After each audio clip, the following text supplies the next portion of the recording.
You ever pick something up and it just feels right? You know exactly how to use it without even thinking about it? Well, that's not an accident. It's because every single product, from your coffee mug to your phone, is speaking a kind of secret language. So let's dive in and figure out how to listen. We have all been there. You're standing in front of a glass door, doing that awkward push-pull dance. It should be the simplest thing in the world, right? But it's so confusing. And here's the thing, that's not your fault. It's a communication breakdown between you and the door. So what's the secret? How does some products just get it so right? Okay, so the first key to unlocking this whole mystery is a concept called product semantics. Now, I know it sounds a little academic, but trust me, it's actually super practical. It's really all about how products tell us what they are and what they're for. To put it simply, it's how a product's form, its shape, its color, the way it feels in your hand, tells you a story about what it does. It's this constant, unspoken conversation happening between you and the things you use every single day. A brilliant thinker named Klaus Krippendorff broke this down into 4 ways that products speak to us. They can express a certain vibe, describe how to use them, trigger a gut reaction, and identify what they are. For now, we're going to focus on the first 2, which are all about how a product communicates its feeling and its function. So first up is expressing. This is all about the vibe.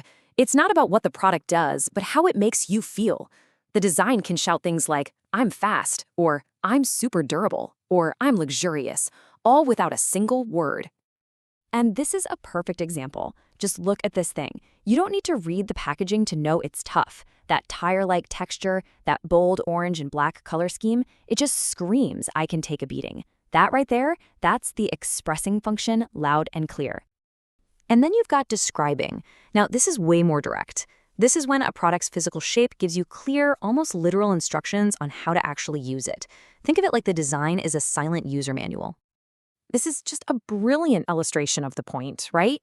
A round knob just begs your hand to grab and twist it. A long lever-style handle tells your brain to push down. The shape itself describes the action. And that's exactly why those confusing push-pull doors fail. They aren't describing their function correctly. All right, let's build on that. If product semantics is the message a product is sending, then our next topic, semiotics, is the grammar that holds it all together. It's basically the science of signs and symbols. Semiotics helps us break down exactly how a simple shape or an image can stand for a really complex idea. It's the secret code behind everything, from the stop sign on the corner to the little icons on your phone's home screen. At its core, semiotics is actually pretty simple. Every sign has 2 parts. You've got the signifier, which is the physical thing you actually see, like the shape of a trash can. And then you have the signified, which is the idea it represents. In this case, delete. Great design forges a really strong, unmistakable link between the 2. Now, these signs come in 3 main flavors. The most straightforward is the icon. An icon actually looks like the thing it represents. It's a no-brainer. Think of the little magnifying glass for search. It's a direct picture of what you're doing.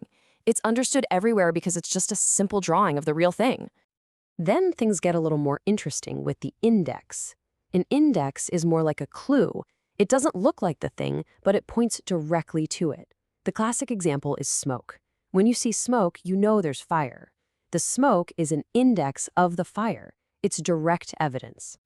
And finally, we have the symbol, which is the most abstract of all. Think about it. There is absolutely nothing about a red 8-sided shape that inherently means stop. Nothing at all. We as a society have just all agreed that it does. The meaning is something we had to learn. So we've talked about how products send messages and the grammar they use, but what about us? How do our brains actually take all this information in and make sense of it? Well, that's where perception comes into play. Believe it or not, there are at least 8 different ways we perceive design, from its function to its social status. But for today, let's just zoom in on 2 of the most fascinating and powerful ones: emotional perception and cultural perception. First up, emotional perception. This is the simple, undeniable fact that a product's design makes you feel something. It can spark joy, create a sense of trust, make you feel comfortable, or even create a sense of urgency, all based on its shape, its colors, and its materials. You see, A really great design doesn't just work well, it feels good to use. And designers know this. They'll intentionally use soft, organic curves and warm colors to make a product feel approachable, to make it feel friendly. They're creating an emotional connection with you before you've even turned it on. Next, we have cultural perception. And honestly, in our global world, this one is absolutely critical. It's the idea that how we interpret a design isn't universal at all. It's deeply, deeply shaped by our cultural background, our history, and the society we grew up in.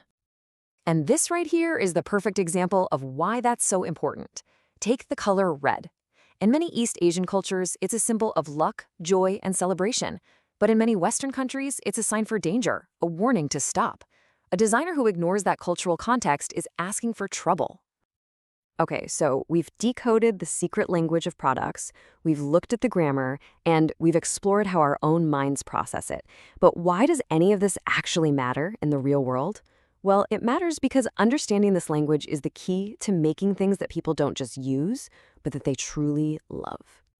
And what it all comes down to is this beautiful idea. All these concepts we've talked about, semantics, semiotics, perception, they aren't just theories in a textbook. They are, at their heart, tools for empathy. They're what allow a designer to truly step into someone else's shoes and create something that just works, that feels good, and that connects on an emotional level.